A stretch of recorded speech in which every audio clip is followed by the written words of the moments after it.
Ndabahaye ikaze hano ku Mibereho TV. Uno musi tugiye kwigira hamwe ingene ushobora gukora sauce tomate uyikoreye ngaho muhira iwawe kandi ukoresheje uburyo bworoshe. Hari igihe itomati ziba nyinshi kw'isoko, zikaba nyinshi cane na cane mwiyimbura. Rero ndakwinginze kugira ngo urabe ino video kugira ngo bizogufashe nawe muhira iwawe ushobore kwikorera sauce tomate hanyuma uyikoreshe igihe kirekire. Karibu ni ku Mibereho TV.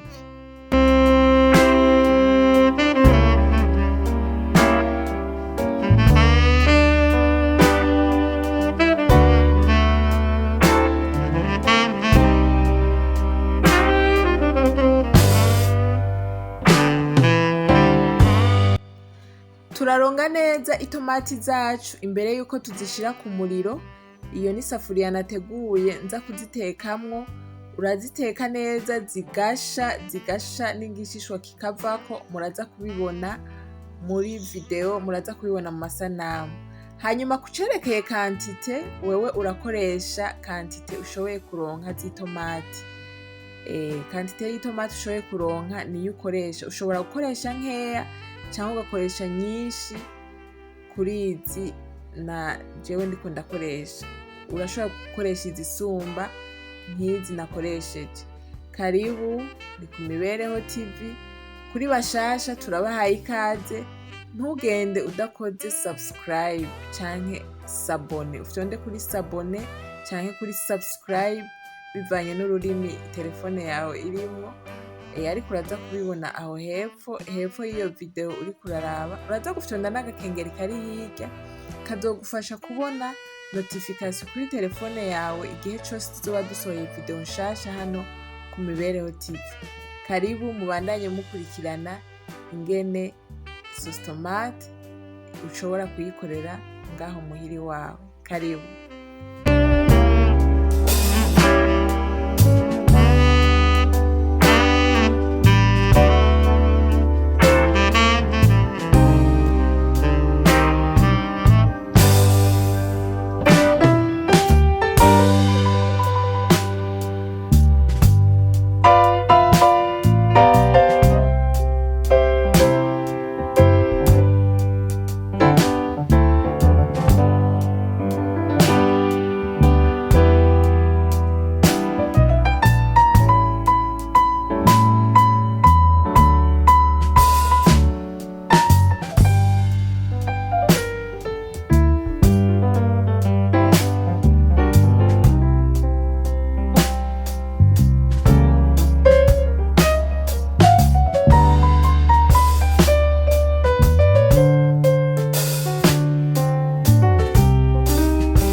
Aho ni nyuma y'iminota 30 biriko birabira.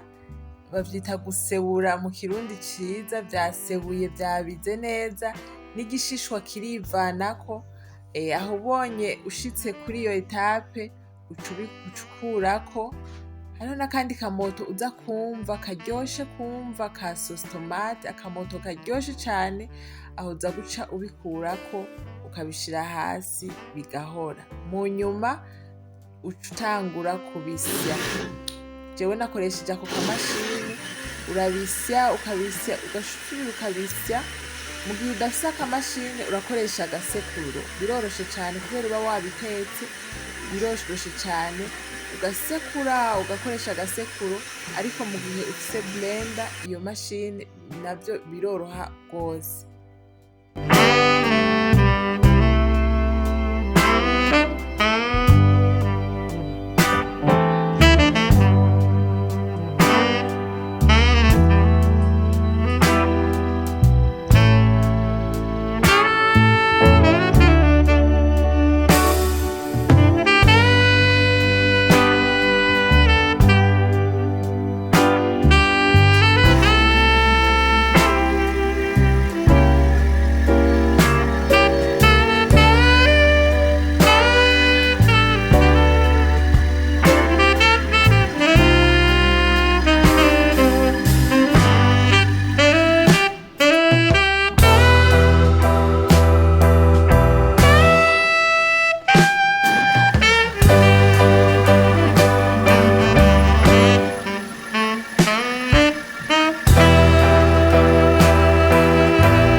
Nuko duhejeje kuzisya canke kuzisekura, turaza kuzisubiza ku ziko, turazisubiza ku mucano kugira ngo zishe neza. Umuriro uraza kudufasha sositomati yacu gusha neza. Ikindi naco, amazi arimwo kwevapora. Mu bisanzwe sositomati dukeneye sositomati ivuze, atari sositomati y'amazi. Ni nk'ubuyi, iyo utetse ubuyi hariho ubuyi bw'amazi, hariho n'ubuyi buvuze. Rero dukeneye sositomati ivuze. Umuriro rero uraza kudufasha gukuramwo ayo mazi.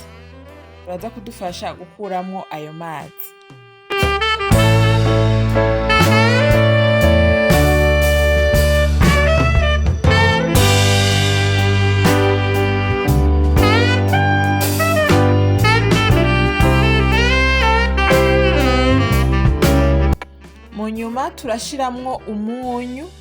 Umunyu uza gufasha sositomati yacu kumara igihe kitari gito, kuramba. Umunyu ufasha kuramba.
Aho rero sositomati yavuze neza uko nabishaka nuko nyene, ariko wowe ushobora kurenzaho ukayivurisha cane, ikegerana cane, ariko jewe nashimye ko yoba imeze uko. Ego, mu nyuma ndarindira igahora, igatekana, igahora, hanyuma nkatangura kuyarura ndayishira aho ngiye kuyibika. Ndashira mu utwo dukonteyina canke uduplastique, cyangwa udusorori sinzi ngene twotwita mugabo naho nateguye kushira sositomate yanje kuyibika igihe kitari gito. Nuko rero mwabonye ko ari uburyo bworoshe cane bwo gukora sositomate, biroroshe rwose. Ushobora guca uyishira muri congélateur naho yomara amezi 2, amezi 3 mu gihe amatara yoba adacitse, ikaguma muri congélateur, uzoyikoresha aho ushakiye hose. Mwakoze cane gukurikirana bino biganiro, ndashima cane ingene mubandanya mushigikira mugasubira mugashigikira Imibereho TV. Kora partage uyisangize n'umuntu ushaka ko ayiraba, kandi uzobuteje imbere Imibereho TV. Nuko mugira ibihe vyiza, umunsi mwiza canke ijoro ryiza, naho ubutaha.